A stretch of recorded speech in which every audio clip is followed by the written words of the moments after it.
Hello, good morning students.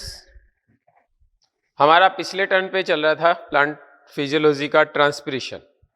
हमने प्रकारों की बात की थी, वाष्पोत्सर्जन के प्रकार। उसके बाद हमने रंध्रों की संरचना की बात की थी। उसके बाद हमने बात की रंध्रों के वितरण के आधार पर पादपों के प्रकार की। अब हमारी बात आगे वाली होती है रंध्रों के खुलने के आधार पर पादपों के प्रकार। रंध्रों के खुलने के आधार पर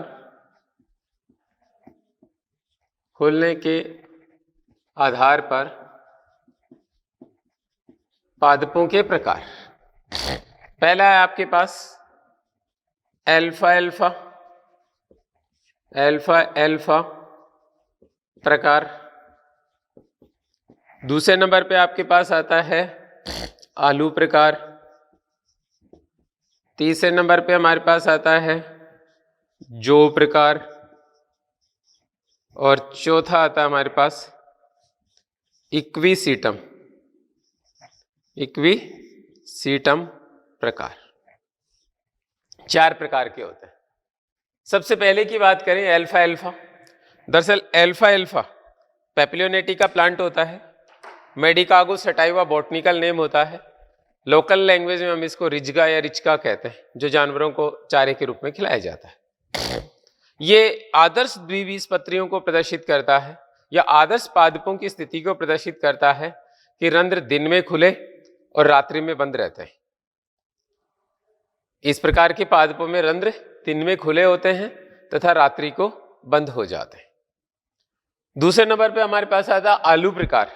इस प्रकार के पादपों में रंध्र शाम को कुछ घंटों के लिए खुलते हैं, शेष समय बंद रहते हैं। बाकी टाइम में बंद रहते हैं, सूर्यास्त के समय खुलते हैं। और जो प्रकार केवल दोपहर में कुछ घंटों के लिए खुलते हैं, बाकी समय बंद रहते हैं। और चौथा इक्विसीटम प्रकार, रंध्र सदैव खुले रहते हैं क्योंकि रक्षक कोशिकाएं निष्क्रिय होती हैं। तो हमारे पास रंध्रों की रंध्रीय गति के आधार पर पादप 4 प्रकार के हैं। ये एक साइंटिस्ट थे लॉफ्टफील्ड, उन्होंने बताया था। आपको साइंटिस्ट का नाम भी याद नहीं रखना। इवन ये वाले भी ज्यादा स्ट्रेस नहीं देना, बस कई बार ये पूछ लेते हैं कि अल्फा प्रकार में रंध्र कब खुलते हैं। बाकी इससे ज्यादा कुछ नहीं, मैंने एक जनरल आइडिया के लिए आपको ये बात बताई। तो अल्फा प्रकार, रंध्र दिन में खुले व रात्रि में बंद।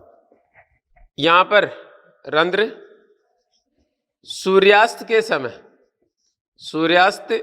समय कुछ घंटों के लिए खुलते हैं। इसके बाद अगला हमारे पास आता है जो प्रकार, दोपहर में कुछ घंटों के लिए खुलते हैं।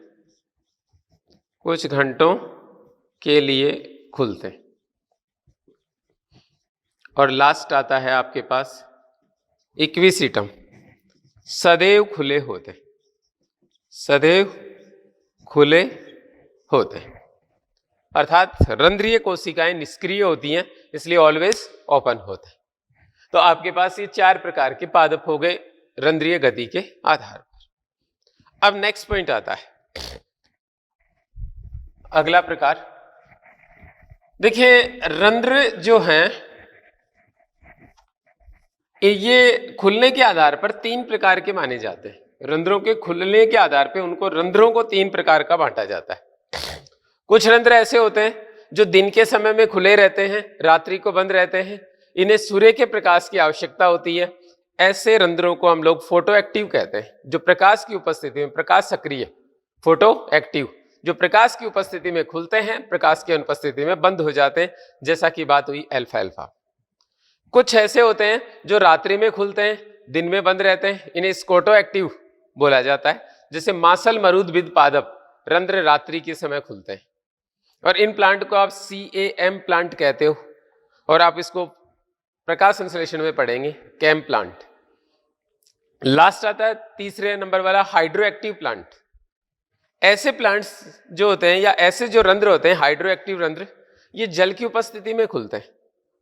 जब वातावरण में नमी हो तो खुलते हैं, अदरवाइज बंद रहते हैं ताकि जल हानि ज्यादा ना हो। तो 3 प्रकार के रंध्रों की व्यवस्था देखी जाती है, हालांकि कोई स्पेशल नहीं है, नाम आपको याद रखना है। केवल फोटो एक्टिव प्रकाश की उपस्थिति में खुलते हैं, स्कोटो एक्टिव अंधेरे में खुलते हैं, और हाइड्रो एक्टिव जब वातावरण में नमी हो तो खुलते हैं। ये हमारे पास एक अलग प्रकार था। इसके बाद नेक्स्ट पॉइंट आता है हमारे पास रंध्रीय गति। रंध्रीय गति किस प्रकार की होती है? हम लोग यूं क्यों मान लें कि रंध्र दिन में खुले रहते हैं, रात में बंद रहते हैं? रात में क्यों नहीं खुलते? सीएम प्लांट को छोड़कर बाकी के प्लांट्स में रंध्र रात्रि में बंद रहते हैं, इसका क्या रीजन है? तो हम लोग वाष्पोत्सर्जन की बात करें तो वाष्पोत्सर्जन के संदर्भ में आप ये कह सकते हो कि जब रंध्र खुले होते हैं वाष्पोत्सर्जन जारी होता है, और जब रंध्र बंद हो जाते हैं वाष्पोत्सर्जन रुक जाता है। इसलिए वाष्पोत्सर्जन की क्रियाविधि को समझने के लिए हम लोगों को रंध्रीय गति देखनी होती है। इन जनरल कंडीशन क्या है आपके पास? ये अधिचर्म कोशिका है, ये अधिचर्म कोशिका, और ये इस तरीके से आ गया आपके पास रंध्र, और यहां पर ये कोशिकाएं उपस्थित हो गई इस तरीके से।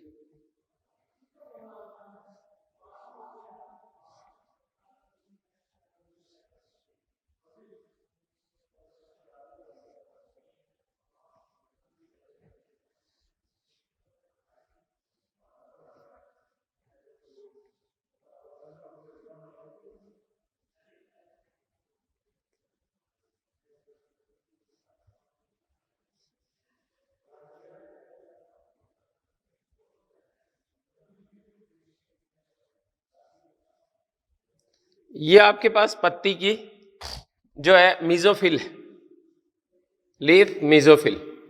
अब आप जानते हैं कि रंध्र जो होता है इसमें ये वाली जो गुहा है इसको अधोरंध्री गुहा कहा जाता है, सब स्टोमेटल कैविटी बोला जाता है। रंध्र पत्ती के अंदर की तरफ एक छोटी सी गुहा में खुलते हैं, और इस गुहा को हम अधोरंध्री गुहा, स्टोमेटल, सब स्टोमेटल कैविटी या हाइपोस्टोमेटल कैविटी की संज्ञा देते हैं। वायु का लेन देन इन कोशिकाओं की सामान्य सतह से हो जाता है जब रंध्र खुले होते हैं, और जब रंध्र बंद हो जाते हैं ये लेन देन बंद हो जाता है। सामान्य परिस्थितियों में जब दिन के समय में प्रकाश की तीव्रता होती है तो तापमान बढ़ता है, और तापमान बढ़ेगा तो इन कोशिकाओं से जल वाष्प के रूप में बाहर निकलेगा, यहां से जल वाष्प के रूप में बाहर निकलता है, और इस एरिया में खूब सारी वाष्प इकट्ठी हो जाती है। बाह्य वातावरण शुष्क होता है, यहां पर वाष्प की मात्रा कम है, तो क्या होगा? एक वाष्प दाब प्रवणता स्थापित होती है। इसकी वजह से वेपर प्रेशर ग्रेडियंट डेवलप होता है कि स्टोमेटल कैविटी में जल वाष्प की मात्रा अधिक है और वातावरण में जल वाष्प की मात्रा कम है। अब यदि रंध्र खुला है तो दोनों वातावरण, आंतरिक और बाह्य वातावरण, एक दूसरे के संपर्क में आते हैं, और ये प्रवणता दोनों के बीच में स्थापित हो जाती है, और वाष्प अपने उच्च दाब प्रवणता से निम्न दाब प्रवणता की तरफ विमुक्त हो जाती है। इस प्रक्रिया को हमने नाम दिया वाष्पोत्सर्जन। तो रियल में वाष्पोत्सर्जन किस वजह से होता है, ये बात हमें थोड़ी सी यहां पे करनी थी। दिन के समय में मीजोफिल कोशिकाओं को सूर्य का प्रकाश मिलने से उनके आंतरिक ताप में वृद्धि होती है, जिससे उनकी सतह पर जल का वाष्पीकरण होता है, और इस वाष्पीकरण के फलस्वरूप कोशिकाओं को लाभ क्या होगा? शीतलन प्रभाव होगा, ताकि उनका ताप नियत बना रहे। तो ये वाष्पीकरण होने के बाद ये जल वाष्प जो है वो इस गुहा में एकत्रित हो जाती है। इस गुहा में एकत्रण के फलस्वरूप यहां पर वाष्प दाब बढ़ जाता है, वेपर प्रेशर बढ़ जाता है। बाह्य वातावरण में वेपर का प्रेशर कम है, मतलब नमी कम है। जैसे ही रंध्र खुलते हैं ये अधिक दाब से वाष्प जो है कम दाब की ओर गति कर जाती है, जल वाष्प बाहर निकल जाती है। ये हुआ हमारे पास वाष्पोत्सर्जन की क्रियाविधि। तो दोस्तों यहां पर रंध्र मतलब वाष्पोत्सर्जन जो है वो प्रक्रिया तो कैसी है, मतलब वाष्पीकरण वाली है, लेकिन जीवित सतह से है, इसलिए हमने वाष्पोत्सर्जन नाम दिया है। और हो किसकी वजह से रहा है, दाब प्रवणता की वजह से हो रहा है, वेपर प्रेशर ग्रेडियंट की वजह से हो रहा है। लेकिन इन दोनों के बीच में मध्यवर्ती कौन है, रक्षक कोशिकाएं। जैसे ही रक्षक कोशिकाएं स्फीत होकर रंध्र खुलते हैं, जलवाष्प बाहर निकल जाती है, और जैसे ये स्लथ होकर बंद हो जाते हैं, जलवाष्प की विमुक्ति रुक जाती। ये है हमारे पास वाष्पोत्सर्जन की क्रियाविधि। अब हमें बात ये करनी है कि क्यों दिन के समय में ही रक्षक कोशिकाओं में जो है ना स्फीति बढ़ती है, रात्रि में ये प्रक्रम क्यों नहीं होता, रात्रि में स्फीति क्यों नहीं बढ़ती। तो उसके लिए हमें रंध्रीय गति के सिद्धांतों की बात करनी है। तो आप देखेंगे रंध्रीय गति के सिद्धांत, रंध्रीय गति के सिद्धांत। थोड़ा सा बात पे ध्यान दीजिएगा, शुरुआत से चलना अच्छा रहेगा। आप लोग है ना इसमें ज्यादा स्ट्रेस ना दें, केवल एक लास्ट वाली जो मैकेनिज्म है उसको स्पेशली याद रखें, बाकी मतलब एक ये बेसिक नॉलेज के लिए जरूरी है। तो हमारे पास पहला सिद्धांत आता है प्रकाश संश्लेषणी सिद्धांत, फोटो सिंथेटिक थ्योरी। क्या होता है इसमें, ये जो सिद्धांत था वॉन मोल ने दिया था। उन्होंने कहा कि रक्षक कोशिकाएं जो होती हैं, गार्ड सेल्स जो होती हैं, इनके पास क्लोरोप्लास्ट होता है, बाकी की अधिचर्म कोशिकाओं के पास क्लोरोप्लास्ट नहीं होता। तो दिन के समय में जैसे ही सूर्य का प्रकाश इसे मिलेगा, ये क्लोरोप्लास्ट शर्करा का निर्माण करेगा, और ये शर्करा जो है ये रिक्तिकाओं में चली जाएगी, और रिक्तिकाओं में घुलकर इनका प्रासरणी सांद्रण बढ़ा देगी, जिससे ये पास वाली जो कोशिकाएं हैं जिनको आपने सहायक कोशिकाएं नाम दिया है, ये कोशिकाओं से जल इस रिक्तिका में प्रवेश कर जाएगा, जिसके फलस्वरूप रंध्र खुल जाएंगे। बड़ा सिंपल सा मेथड था इनका कि दिन के समय में रक्षक कोशिकाओं के पास जो क्लोरोप्लास्ट होता है वो प्रकाश संश्लेषण करता है, और प्रकाश संश्लेषण के फलस्वरूप वो शर्करा का निर्माण करेगा, और उस शर्करा के निर्माण से वो शर्करा जो है रिक्तिकाओं में घुलकर ऑस्मोटिक कंसंट्रेशन को बढ़ा देगी। उससे सहायक कोशिकाओं से जल का प्रवाह रक्षक कोशिकाओं में होगा, और रक्षक कोशिकाएं पूर्ण स्फीत हो जाएंगी और रंध्र खुल जाएगा। रात्रि में क्या होगा, प्रकाश संश्लेषण बंद हो जाएगा, जो शर्करा इन्होंने बनाई थी वो स्टार्च में बदल जाएगी, और आप जानते हो स्टार्च है घुलनशील होता है, इसलिए जो जल है वो रात्रि में वापस बाहर निकल जाएगा और रक्षक कोशिकाएं स्लथ हो जाएंगी, रंध्र बंद हो जाएंगे। लेकिन बाद में पता चला कि रक्षक कोशिकाओं का जो क्लोरोप्लास्ट है उनके पास अंधकार अभिक्रिया के मतलब डार्क रिएक्शन के एंजाइम ही नहीं होते, वो डार्क रिएक्शन में भाग ही नहीं लेती। तो इसलिए यह सिद्धांत अमान्य हो गया था, प्रकाश संश्लेषणी सिद्धांत वान मोल ने दिया था, सिंपल सा सिद्धांत था। फिर उसके बाद एक दूसरी थ्योरी आई, नाम रखा हमने उसका starch sugar interconversion theory, starch शर्करा अंतः परिवर्तन सिद्धांत। तो पहले इसकी बात कर ले। वान मोहल, अकॉर्डिंग टू वान मोहल, दिन के समय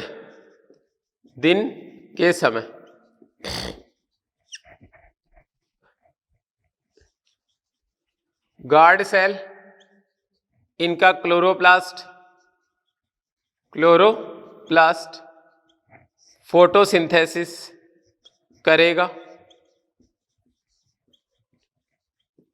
और बनाएगा शर्करा। ये वैक्यूल्स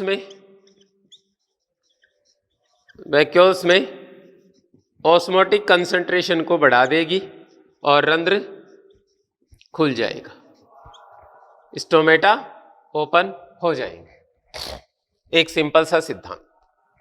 फिर रात्रि में, ये दिन का था, रात्रि में क्या होगा, फोटोसिंथेसिस बंद हो जाएगा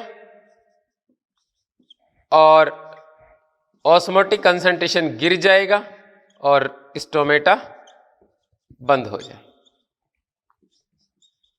बड़ा सिंपल सा सिद्धांत इनका था, काशी सही होता, हमें ज्यादा टेंशन नहीं पालनी पड़ती। दूसरे नंबर पे हमारे पास आता है स्टार्च शर्करा अंतः परिवर्तन सिद्धांत।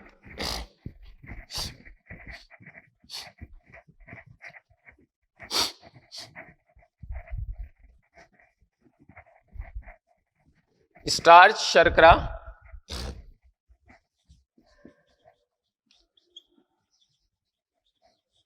Sugar inter conversion theory. इन्होंने क्या कहा, थोड़ा सा सुनते हैं पहले, इसको बाद में बात करेंगे। ये आपके पास गार्ड सेल है। इस गार्ड सेल में दिन के समय में जितनी भी स्टार्च होती है, ये सारी की सारी स्टार्च शर्करा में बदल जाती है। अब आप ये कहोगे स्टार्च भी तो शर्करा ही है। शर्करा का मतलब यहाँ पे ग्लूकोज से लिया गया है और स्टार्च का मतलब पॉलीसेकेराइड की बात है। तो स्टार्च दिन के समय में ग्लूकोज में बदल जाती है। आप जानते हो स्टार्च अघुलनशील होता है जल में और ग्लूकोज घुलनशील होता है। तो दिन में जैसे ये स्टार्च शर्करा में बदलता है, इन रक्षक कोशिकाओं की रिक्तिकाओं में सांद्रण बढ़ जाता है और ये स्फीत हो जाती है पास की कोशिकाओं से जल लेकर और रंध्र खुल जाते हैं। रात्रि को ये वाला प्रक्रम वापस हो जाता है, शर्करा पुनः स्टार्च में बदल जाती है और स्टार्च अघुलनशील होने के कारण जल वापस बाहर और रंध्र बंद हो जाते हैं। लेकिन ये वाला जो प्रक्रम था लॉयड ने दिया था, एक साइंटिस्ट है लॉयड, उन्होंने ये प्रक्रम दिया था कि ऐसा होता है।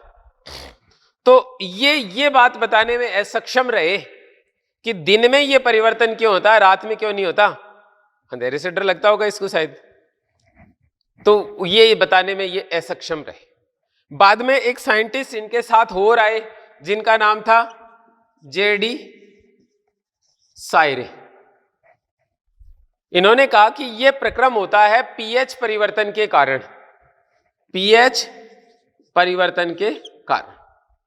यह नाम आपको याद रखना होगा। सायरे के अनुसार पीएच का रोल होता है स्टार्च का शर्करा में अंतः परिवर्तन।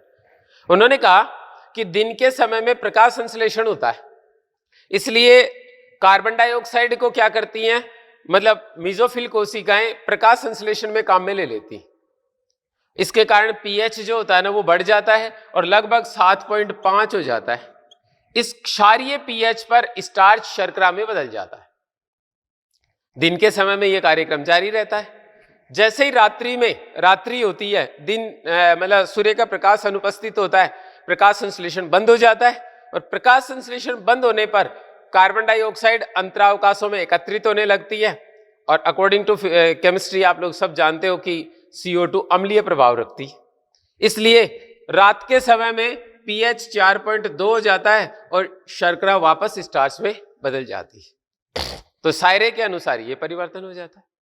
अब आप अच्छी तरह जानते हो कि कोई भी बायोकेमिकल रिएक्शन जो होती है वो बिना एंजाइम के नहीं होती, इसलिए इनको ये पता नहीं था कि इसमें कोई एंजाइम की भी आवश्यकता होती है क्या। इस चीज को लैब में शो किया था हेंस ने, एक साइंटिस्ट थे हेंस। इन्होंने क्या बताया कि यह कार्यक्रम संपन्न हो सकता है यदि फास्फोराइलेज एंजाइम उपस्थित हो तो, फास्फोराइलेज एंजाइम उपस्थित हो तो। बाद में इस एंजाइम की खोज रक्षक कोशिकाओं में, गार्ड सेल्स में, दो साइंटिस्ट थे इन एंड टुंग, उन्होंने की थी। तो टोटल ये सिद्धांत 5 जनों के संयोजन से पूर्ण हुआ। लॉयड के अनुसार स्टार्च का शर्करा में परिवर्तन होता है। सायरे के अनुसार यह परिवर्तन पीएच परिवर्तन के कारण संपन्न होता है। हेंस के अनुसार यह अभिक्रिया फास्फोराइलेज एंजाइम द्वारा उत्प्रेरित होती है और इन और टुंग के अनुसार फास्फोराइलेज एंजाइम रक्षक कोशिकाओं में पाया जाता है। That's all. लेकिन फिर भी इस सिद्धांत को नहीं माना गया।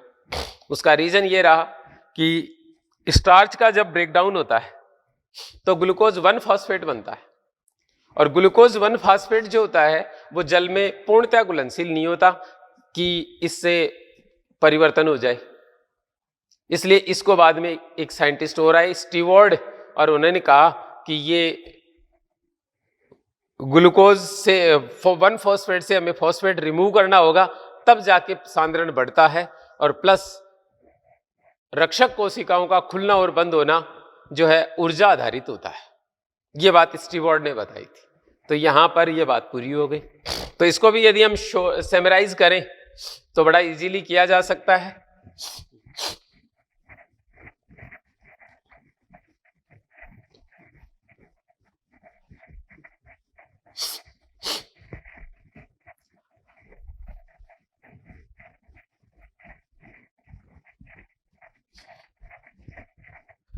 पोजीशन क्या है आपके पास? नंबर 1, कोशिकाओं के पास स्टार्च होता है, स्टार्च। इस स्थिति में स्टोमेटा क्लोज होते हैं, ठीक। ये टाइम है आपके पास नाइट का, ये वाला टाइम है आपके पास नाइट का। अब दिन के समय में क्या होगा? जैसे ही पीएच 7.5 डे टाइम,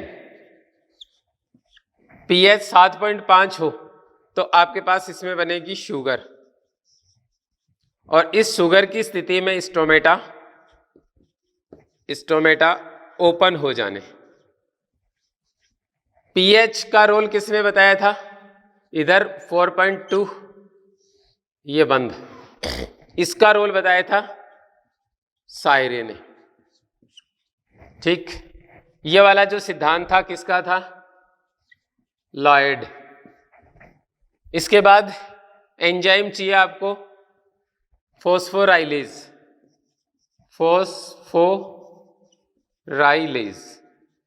डिस्कवर किया था हैंस ने। इन और टुंग, ये भी यहीं पे नाम रखो, गार्ड सेल में, गार्ड सेल। कंप्लीट हमारा कार्यक्रम पूरा। तो डे टाइम में ये, नाइट टाइम में ये, स्टोमेटा ओपन और क्लोज, कंप्लीट। अब हम लोग अगली बात करते हैं। स्टीवर्ड परिकल्पना का यहां पर कोई ज्यादा महत्व नहीं है, इसलिए हम सीधा चलते हैं जो सबसे मान्य सिद्धांत है उस पर।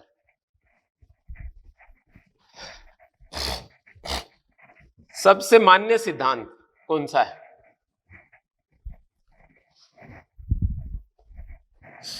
वो है आपके पास potassium malate theory. Potassium malate theory ये लेविट द्वारा प्रतिपादित की गई थी, लेविट द्वारा प्रतिपादित की गई। दोस्तों बहुत ही सिंपल सी थ्योरी है। इसको मान्यता इसलिए मिली कि सभी पादपों में ग्लूकोज नहीं मिलता, मतलब रक्षक कोशिकाओं में ग्लूकोज नहीं मिलता, ठीक है। तो स्टार्च शर्करा अंतः परिवर्तन सिद्धांत तो यहीं आके समाप्त हो जाता है कि सभी प्रकार की सभी पादपों की रक्षक कोशिकाओं में ग्लूकोज की उपस्थिति नहीं देखी जाती, लेकिन कार्बनिक अम्ल सभी में देखे जा सकते हैं। तो ये वाला कार्बनिक अम्लों पर आधारित है। लेविट ने इसको प्रतिपादित किया था सर्वप्रथम। तो हम जरा सा देखते हैं कि बात क्या थी। आप थोड़ी सी बड़ी ये रक्षक कोशिका बनाइए, तो आपके पास ये एक गार्ड सेल हो गई। इस गार्ड सेल में डे टाइम में जो है स्टार्च हो या अदर सब्सटेंसेज हो, वो क्या होते हैं? पीपी में बदल जाते हैं, फास्फोइनोल पाइरुवेट में बदल जाते हैं। तो ये आपके पास हो गया पीईपी, फास्फोइनोल पाइरुवेट। दिन के समय में इसके साथ में कार्बन डाइऑक्साइड जुड़ता है, और कार्बन डाइऑक्साइड इसके साथ जुड़ने पर आपके पास बनता है ऑक्जेलो एसिटिक एसिड, 4 कार्बन वाला घटक। इस ऑक्जेलो एसिटिक एसिड का कन्वर्जन हो जाता है मैलिक एसिड में, और NaDH2 जो है वो NAD में बदल जाता है, ठीक है। ये मैलिक एसिड अब यहां आकर 2 भागों में बढ़ जाता है, एक H+ और एक मैलेट। इसका अपघटन हो जाता है, डी एसोसिएशन हो जाता है, वियोजन हो जाता है और मैलेट और हाइड्रोजन आयन इससे पृथक हो जाते हैं तो मैलेट आयन बन जाता है। अब आपके पास बगल में है सहायक कोशिका। इस सहायक कोशिका के पास K+ आयन होते हैं, इसके पास H+ आयन होते हैं, तो ये आयनों को एक्सचेंज करते हैं और ये तो आते हैं बाहर की तरफ और ये जाते हैं अंदर की तरफ। इस प्रक्रिया में ऊर्जा खर्च होती है, ये सक्रिय प्रक्रम होता है। ऊर्जा का की उपस्थिति में ये कंडीशन पाई जाती है, तो अपन इसको बोलेंगे इनफ्लक्स, अंतर्वाह, और इसको बोलेंगे ई फ्लक्स। बाहर निकल रहा है ना, ई फ्लक्स। इधर आ गया हाइड्रोजन आयन। अब पोटेशियम आयन इस तरफ आने पर ये मैलेट के साथ संयोजित हो जाता है और बना देता है पोटेशियम मैलेट। ये पोटेशियम मैलेट रिक्तिकाओं में पूर्णतः घुलनशील होता है, इसलिए जैसे ये रिक्तिकाओं में घुल जाता है तो प्रासरणी सांद्रण बढ़ जाता है और जैसे ही प्रासरणी सांद्रण बढ़ेगा पास की कोशिकाओं से जल इसमें प्रवेश कर जाता है। इससे ये स्फीत हो जाती हैं और रंध्र दिन के समय में खुल जाते हैं। एक सिंपल सा प्रक्रम। तो बात हमारी ये चली थी कि सभी पादपों की रक्षक कोशिकाओं में शर्करा नहीं पाई जाती, मतलब शर्करा जो है ना और प्रेक्षित नहीं की गई। एक बीजपत्रियों में खासकर ऑर्गेनिक एसिड्स का जमाव मिल जाता है लेकिन शर्करा दिखाई नहीं देती। किसमें? केवल रक्षक कोशिकाओं की बात कर रहा हूं क्योंकि हमें गति उसी की देखनी।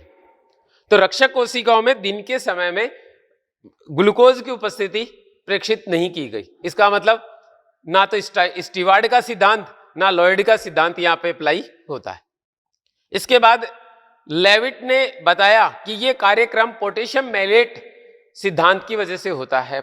दिन के समय में मैलेट आयनों का निर्माण होता है और ये पोटेशियम से जुड़कर पोटेशियम मैलेट बनाता है और वो जल में घुलनशील होने के कारण प्रासरणी सांद्रण ऑस्मोटिक कंसंट्रेशन बढ़ जाता है।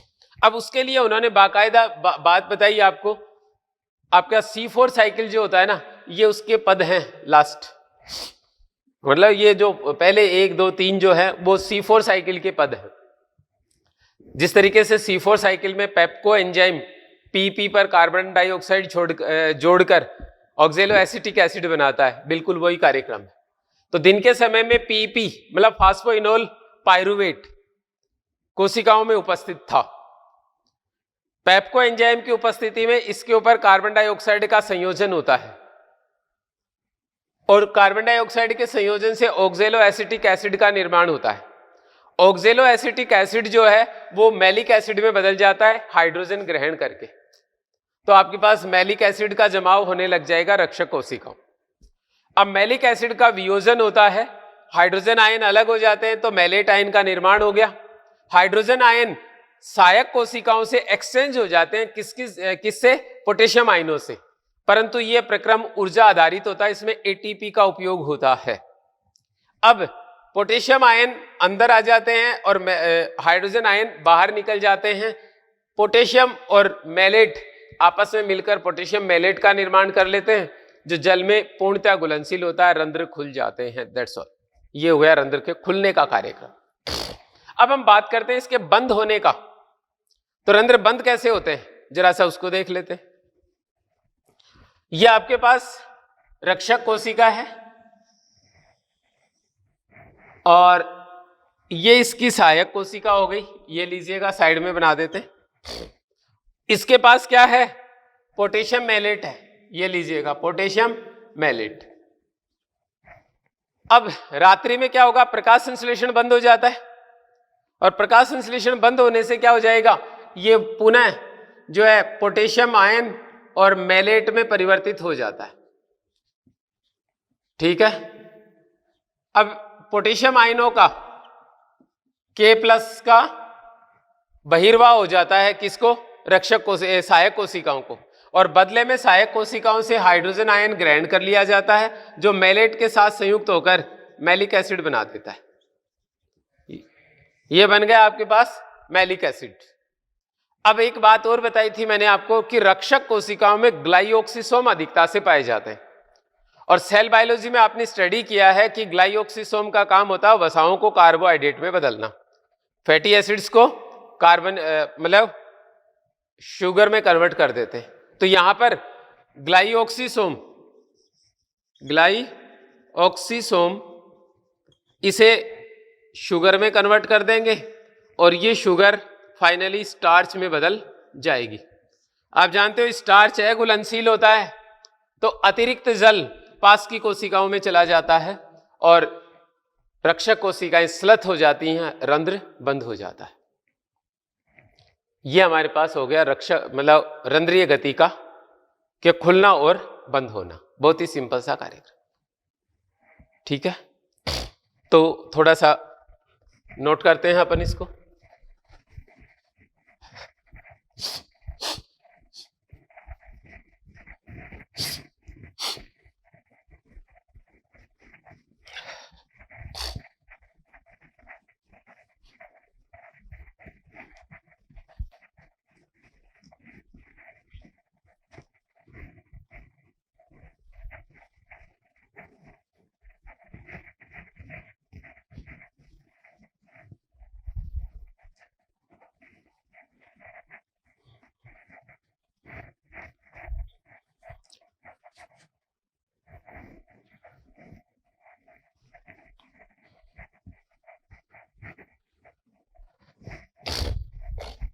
Potassium malate theory.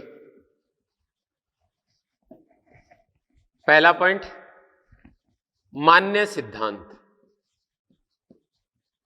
जिसको अभी तक मान्यता दी गई है।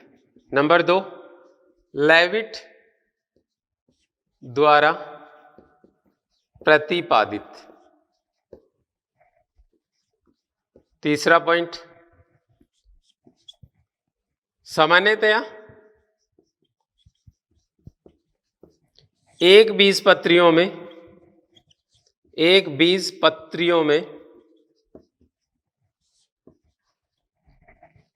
में कार्बनिक अम्लों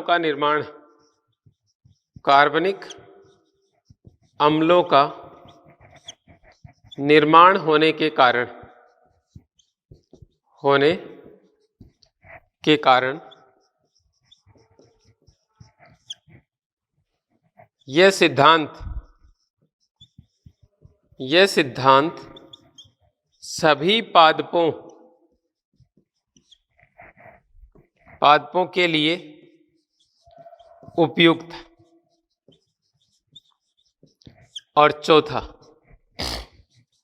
रंध्रीय गति में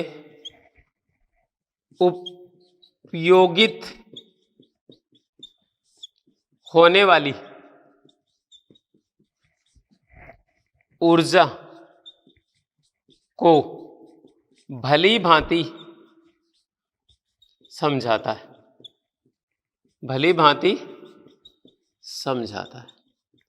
तो भैया ये 4 कैरेक्टर हैं इसके। फर्स्ट, इसे मान्यता प्राप्त है, इसी सिद्धांत को सभी पादपों के लिए माना जाता है। लेविट ने इसको प्रतिपादित किया था। एक बीजपत्री पादपों की रक्षक कोशिकाओं में शर्करा को प्रेक्षित नहीं किया जाता, उनके स्थान पे कार्बनिक अम्ल पाए जाते हैं। ये इसलिए उनमें भी ये अप्लाई किया जा सकता है और सभी पादपों में ये रंध्रीय गति को समझाने में सक्षम रहा है। और लास्ट, रंध्रों के खुलने और बंद होने में एटीपी का उपयोग होता है। ये इसे पूर्णतः समझाता है कि एटीपी कहाँ काम आते हैं। अब हमारे पास इसके प्रक्रम आते हैं। ये आपके पास है दिन के समय, ड्यूरिंग डे टाइम, दिन के समय क्या होगा। ये आपके पास है पीईपी फास्फोइनोल पाइरुवेट, जो रक्षक कोशिकाओं में सामान्य रूप से पाया जाता है या ये स्टार्च के अपघटन से बनता है। तो आपके पास पीईपी का निर्माण हो गया। आप जानते होंगे कि ग्लूकोज का जब अपघटन होता है और ग्लाइकोलिसिस होता है तो ग्लाइकोलिसिस में पीईपी का निर्माण होता है। तो ये शर्कराओं के अपघटन से निर्मित होता है या उसमें पाया जाता है। दिन के समय में ये पेप्को एंजाइम की उपस्थिति में पीपी कार्बोक्सिलेज जो है उसकी उपस्थिति में कार्बन डाइऑक्साइड से संयोजित होता है और आपके पास बनता है ऑक्जेलो एसिटिक एसिड। इस ऑक्जेलो एसिटिक एसिड का अपचयन हो जाता है NADH2 की उपस्थिति में और आपके पास बन जाता है NAD और बन जाएगा यहां पर मैलिक एसिड। मैलिक एसिड, इस मैलिक एसिड का वियोजन होगा और वियोजन होने पर आपके पास बनेंगे H+ आयन और मैलेट आयन। Mallet ion. अब अगला देखो, मैं इसको थोड़ा चेंज करूंगा इधर से उधर। ये बन गए आपके पास मैलेट आयन और ये हो गया हाइड्रोजन आयन। हाइड्रोजन आयन इधर निकाल दो आप इसको। सहायक कोशिकाओं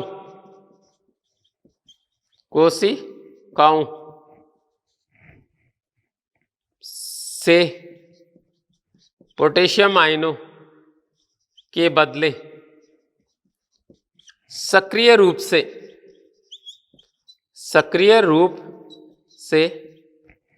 विनिमित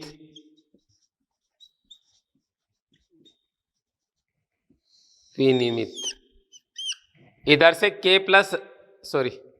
इधर से ये तो H+ इधर आ गया और K+ इधर चला गया।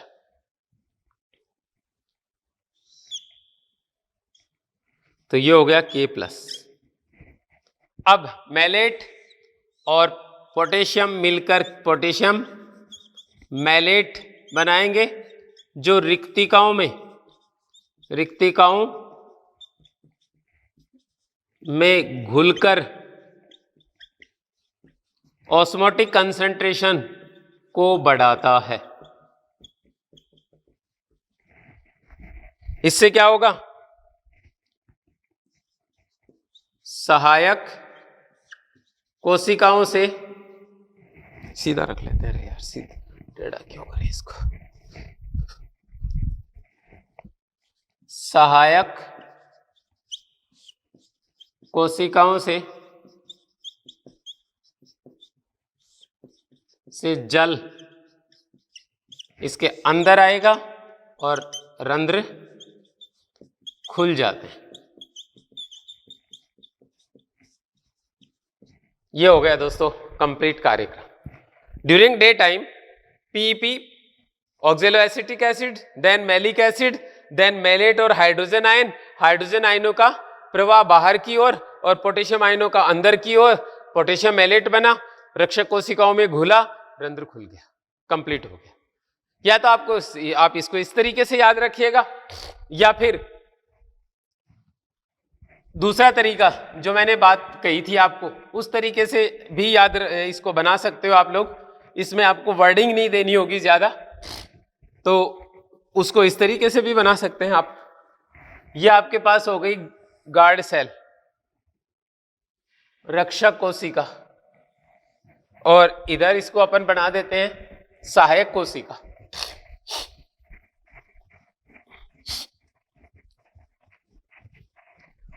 ये कंप्लीट हो गई सहायक कोशिका, लिखने की आवश्यकता नहीं है। असेसरी सेल और गार्ड सेल। पीपी CO2 से जुड़ा और बना ऑक्जेलो acetic acid. ऑक्जेलो acetic acid malic acid, malic acid का वियोजन हुआ H+ और मैलेट में। H+ आयन इधर और K+ आयन इधर, तो K+ आयन इधर आ गए। अब ये दोनों आपस में जुड़कर बनाएंगे पोटेशियम मैलेट। ये रिक्तिकाओं में घुलकर ऑस्मोटिक कंसंट्रेशन बढ़ाएगा और स्टोमेटा ओपन। ये लो जी, ये ड्यूरिंग डे टाइम। यहां पर लिखोगे सक्रिय विनिमय, सक्रिय विनिमय, ऊर्जा का खर्च होना। कंप्लीट हो गई हमारी बात। अब रात्रि में इसी को काम में ले लेते हैं अपन वापस। रात्रि के समय, ये था day time. Day time. Next point आता है हमारे पास रात्रि के समय जब रंध्र बंद होते हैं तो क्या होगा, थोड़ा सा देखते हैं। Night time.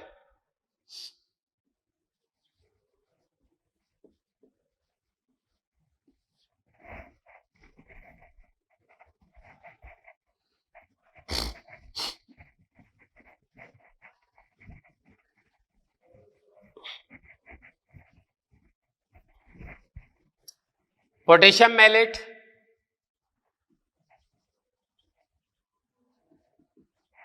इसका वियोजन हो गया K प्लस एंड मैलेट में। अब पोटेशियम आयन इस तरफ गति करेंगे और हाइड्रोजन आयन इस तरफ गति करेंगे। H प्लस और मैलेट का संयोजन होगा, बनेगा मैलिक एसिड। ग्लाइऑक्सीसोम की सहायता से ये शर्करा में कन्वर्ट होगा। शर्करा स्टार्च में बदल जाएगी और स्टार्च में बदलने से ऑस्मोटिक कंसंट्रेशन डिक्रीज हो जाएगा और स्टोमेटा क्लोज। ये लीजिएगा, आपके पास ये कार्यक्रम पूरा हुआ। बात पूरी। अंदर आने को इनफ्लक्स बोलते हैं, बाहर जाने को इफ्लक्स बोलते हैं। इसीलिए यदि इस अभिक्रिया को हम लोग किसी प्रकार के जो है ना पॉइजन से या विष वगैरह या जो भी आपके पास इनिबिटर्स होते हैं, निरोधक जो होते हैं, इनसे इसको मतलब ना ट्रीट किया जाए तो ये वाला लेन देन बंद हो जाता है और क्या हो जाएगा, उसके फलस्वरूप ये वाला लेन देन बंद होने के फलस्वरूप रंध्रीय गति रुक जाती। तो ये इस सिद्धांत को बल देता है कि इसमें ऊर्जा खर्च होती। कंप्लीट हुआ, आगे चलते हैं।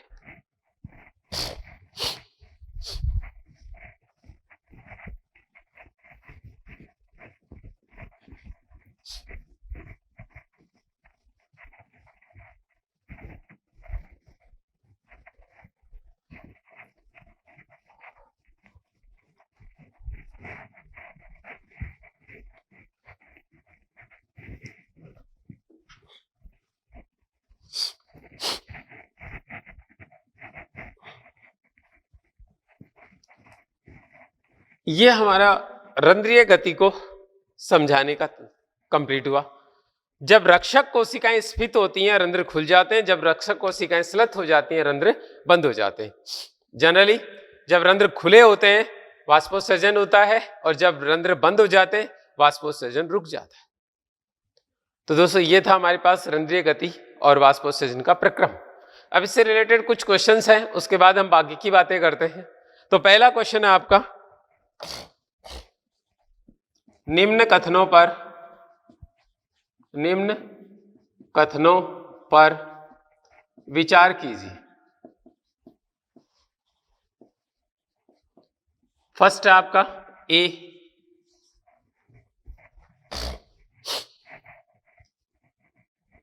वायवीय जीवित भागों से जल का वाष्पीकरण वाष्पोत्सर्जन कहलाता है। सर्जन कहलाता है।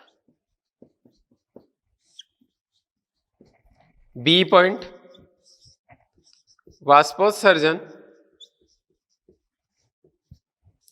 स्थलीय पादपों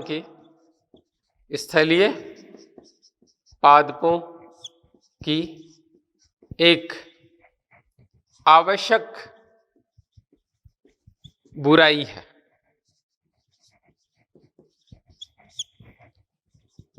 तीसरे नंबर पे सी, मरुद भिदीय पादपों में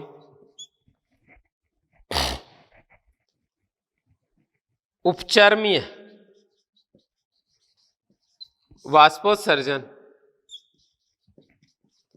वाष्पोत्सर्जन उच्च होता है।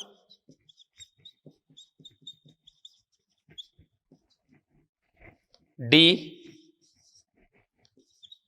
वातरंध्रीय वाष्पोत्सर्जन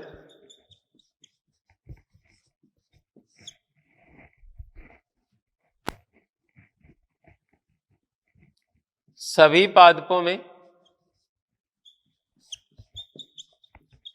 पादपों में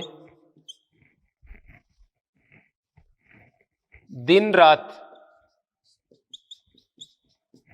होने वाला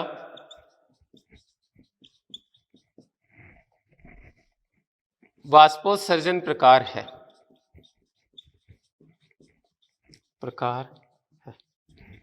और ई,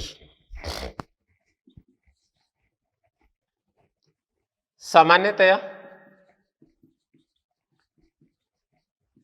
उपचर्मीय व वातरंध्रीय वाष्पोत्सर्जन रंध्रीय वाष्पोत्सर्जन रात्रि में भी सतत रहते हैं। कितने कथन सही है? बड़ा सिंपल सा कार्यक्रम है। वायवीय जीवित भागों से जल का वाष्पीकरण वाष्पोत्सर्जन कहलाता है। देखो हमने कहा वायवीय, तो वाष्पोत्सर्जन वायवीय जो भाग होते हैं उन्हीं का लक्षण होता है। फिर हमने जीवित भागों से वर्ड और दिया है, ठीक है। तो जीवित भागों से जल का निष्कासन, इसका मतलब उत्सर्जन हो रहा है, और किस रूप में? वाष्प के रूप में। तो ये वाष्पीकरण जो है ना, भौतिक प्रक्रम मत मानिएगा इसको, ये जैविक प्रक्रम हो गया यहां पर इस लाइन की वजह से। तो इसलिए स्टेटमेंट हमारा करेक्ट है, परिभाषा सही है। जीवित वायवीय भागों से जल का वाष्पीकरण वाष्पोत्सर्जन कहलाता है, ठीक है। दूसरे नंबर पे देखिएगा, वाष्पोत्सर्जन स्थलीय पादपों की एक आवश्यक बुराई है। बिल्कुल सही है। वाष्पोत्सर्जन के फलस्वरूप बहुत से कार्यक्रम संपन्न होते हैं, जैसे रसारोहण, हमने कल परसों बात की थी। रसारोहण जो होता है वो किसकी वजह से होता है? वाष्पोत्सर्जन की वजह से ही होता है। तो आवश्यक तो है, पर पादप का अधिकांश जल जो होता है ना, वो इस कार्यक्रम में खर्च हो जाता है, इसलिए ये एक आवश्यक बुराई है। तो बिल्कुल सही पॉइंट बोला आपने। तीसरे नंबर पे, मरुद्भिदीय पादपों में उपचर्मीय वाष्पोत्सर्जन उच्च होता है। क्यूटिकुलर वाष्पोत्सर्जन, देखो हमने कहा था कि मरुद्भिदीय पादपों में क्यूटिकुलर वाष्पोत्सर्जन 50% तक हो जाता है, तो अन्य पादपों की तुलना में कम है। अदर जो स्थलीय पादप होते हैं उनमें इसकी मात्रा 10% ही होती है, पर मरुद्भिद में क्या होता है? ये 50% तक चला जाता है। तो ये स्टेटमेंट भी करेक्ट है। मैंने ये भी कहा था आपको कि क्वांटिटी कम है पर कंपैरेटिवली ज्यादा हो गया। एक पादप जो 10 लीटर वाष्प जल को उत्सर्जन करता है, उसमें 9 लीटर रंध्रों के द्वारा 1 लीटर अधिचर्म के द्वारा जाता है। लेकिन मरुद्भिद यदि 1 लीटर का भी उत्सर्जन करता है तो उसमें से आधा लीटर क्यूटिकल के द्वारा और आधा लीटर लगभग रंध्रों के द्वारा उत्सर्जित होता है। तो मात्रा तो कम है पर परसेंटेज ज्यादा है, इसलिए हम लोग इस स्टेटमेंट को करेक्ट मानते हैं। फिर हमारे पास अगला आता है वातरंध्रीय वाष्पोत्सर्जन सभी पादपों में दिन रात होने वाला वाष्पोत्सर्जन। देखो यहां पर यदि मैं ये सभी हटा देता हूं तो आपका स्टेटमेंट करेक्ट हो जाता है, क्योंकि वातरंध्रीय वाष्पोत्सर्जन पादपों में दिन रात होने वाला वाष्पोत्सर्जन है। ये बात तो सही है और हमारे दिमाग में ये सेट है कि वातरंध्र जो है वो काष्ठीय पौधों में ही पाए जाते हैं, द्वितीयक वृद्धि के बाद होते हैं। पर मैंने यहां पर एक स्टेटमेंट डाला था, इसमें सभी वर्ड यूज किया हुआ है, इसकी वजह से ये स्टेटमेंट रॉन्ग हो गया। ये रॉन्ग हो गया सभी की वजह से, क्योंकि एक बीजपत्रियों में, एक वर्षीय पादपों में, शाकीय पादपों में या वे पादप जिनमें कभी द्वितीयक वृद्धि नहीं होती, वातरंध्र नहीं पाए जाते, तो सभी पादपों का लक्षण नहीं है, इसलिए ये स्टेटमेंट रॉन्ग हो गया सभी की वजह से। सभी हटा दो, स्टेटमेंट करेक्ट हो जाएगा। फिर हमारे पास नेक्स्ट है सामान्यतः उपचर्मीय वह वातरंध्रीय वाष्पोत्सर्जन रात्रि में भी सतत रहते हैं। देखिए, वातरंध्रों पर किसी प्रकार की रक्षक कोशिकाएं नहीं है, इसलिए वो दिन रात हो सकते हैं, वातावरणीय परिस्थितियों पर निर्भर करता है। ऐसा ही क्यूटिकल पे भी होता है। क्यूटिकल मृत स्तर है जिसमें दरारें पाई जाती हैं और उन दरारों से सतत रूप से जलवाष्प का निष्कासन होता रहता है। ये भी कार्यक्रम जो है कैसा हो गया हमारे पास, सिंपल सा, सतत कंटिन्यूअस रह सकता है। तो याद रखिएगा ये स्टेटमेंट भी करेक्ट हो गया। तो कितने सही है? 4 सही हैं। एक को छोड़ दिया जाए, डी को, तो बाकी सभी सही। चलो, ये तो था बेसिक क्वेश्चन, एक छोटा सा। एक क्वेश्चन की बात और करेंगे अभी अपन।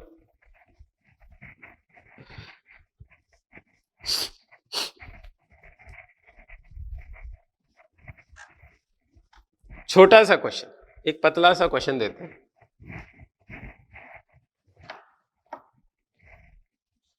निम्न में से कौन सा वाष्पोत्सर्जन पत्तियों द्वारा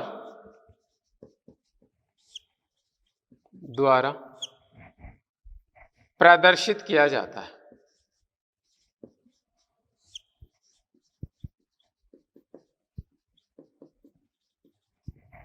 पहला उपचर्मीय, दूसरा रंध्रीय,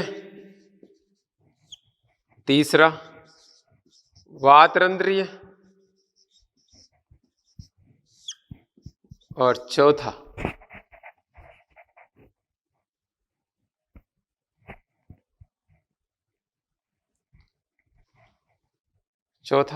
चलो ऐसे नहीं, इसको ऐसे कचरा हो जाएगा क्वेश्चन का। ए रंध्रीय, बी वातरंध्रीय,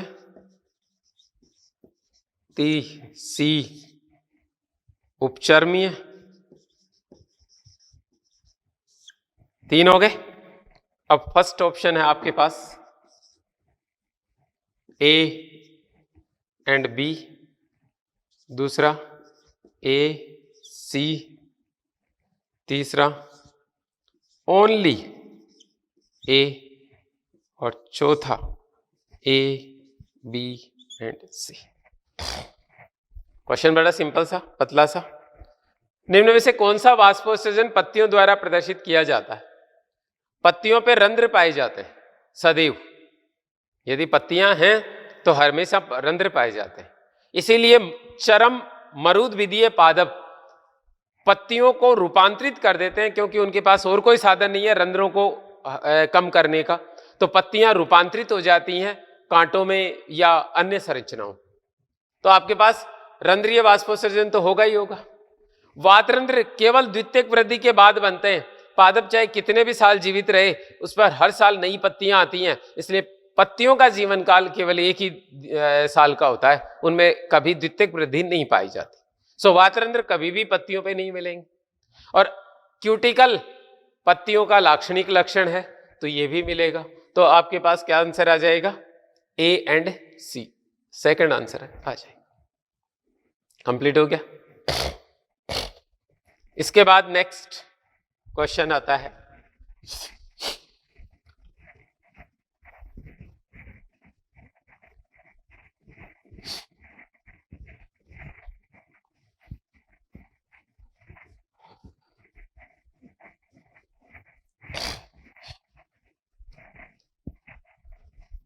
एक क्वेश्चन और करते हैं छोटा सा।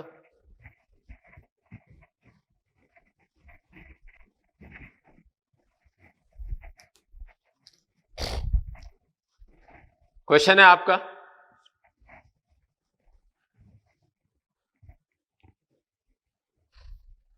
तो प्रभावित होने की बात करें। चलिए, निम्न में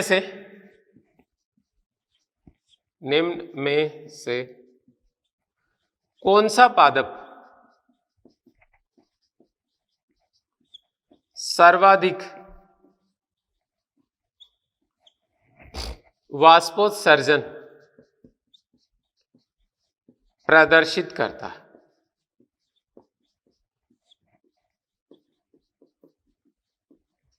नंबर 1 आपके पास आ जाता है नागफनी। Number 2 pistia. नंबर 3 ओक वृक्ष। और नंबर 4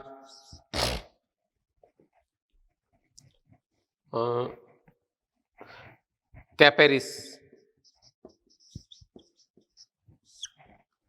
एक सिंपल सा क्वेश्चन है, बस इससे हम एक जो है ना व्यू रखना चाहते हैं, इसलिए क्वेश्चन बनाया। निम्न में से कौन सा पादप सर्वाधिक वाष्पोत्सर्जन प्रदर्शित करता है? नंबर 1 नागफनी। मरुद्विदीय पादप है, वाष्पोत्सर्जन अधिक होता है, लेकिन उसको रोकने के लिए ये पादप अपनी पत्तियों का रूपांतरण किस में कर देता है? कांटों में कर देता है। रंध्रों की संख्या अपेक्षाकृत कम हो जाती है।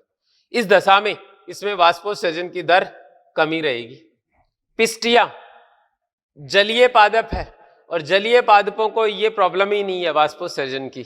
जल में डूबे हुए हैं तो रंध्र ही नहीं पाए जाते, जल की सतह पे हैं तो रंध्र पाए जाते हैं, परंतु इनके पास पर्याप्त मात्रा में जल होता है, इसलिए इन्हें ज्यादा प्रॉब्लम नहीं है। ठीक है। और इसके बाद नेक्स्ट होता है ओक। ये वाला जो पादप होता है, इसमें प्रति इकाई क्षेत्रफल में रंध्रों की संख्या जो है 1038 होती है, mm³ में होती है। प्रति इकाई क्षेत्रफल mm³ में होती है। सर्वाधिक यही करेगा, क्योंकि ये एक तो समोद्भिद पादप है, रंध्रीय सूचकांक उच्च होता है, इसलिए सर्वाधिक इसी में मिलेगा। कैपेरिस कैर को बोलते हैं, ये भी मरुद्विदीय पादप है। पत्तियां अल्पजीवी होती हैं, इसलिए ज्यादा लंबे समय तक सर्वाइव नहीं कर पाती। तो ये था हमारे पास दोस्तों एक छोटा सा पॉइंट। अब नेक्स्ट पॉइंट आता है हमारे पास।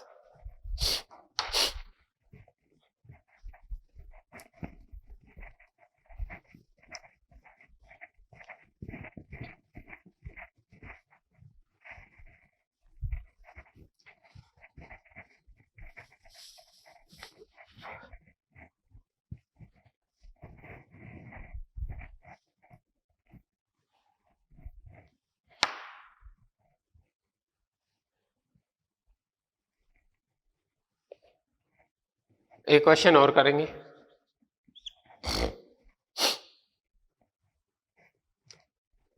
रंध्रीय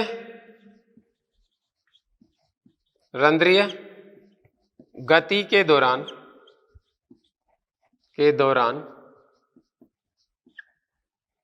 फर्स्ट है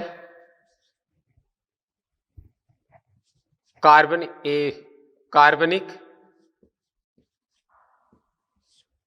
अम्लों का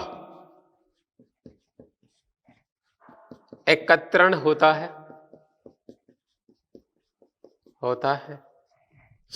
बी पोटेशियम आयनों का सक्रिय बहिर्वाह होता है। तीसरा सी रक्षक कोशिकाओं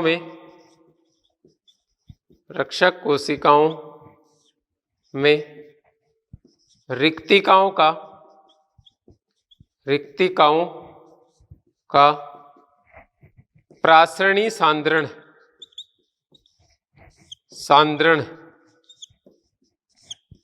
बढ़ता है। डी हाइड्रोजन आयनों का सक्रिय अंतर्वाह होता है। ई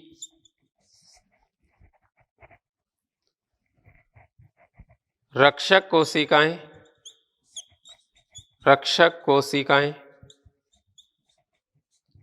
स्फीत होती हैं। एफ CO2 का PEP से संयोजन होता है।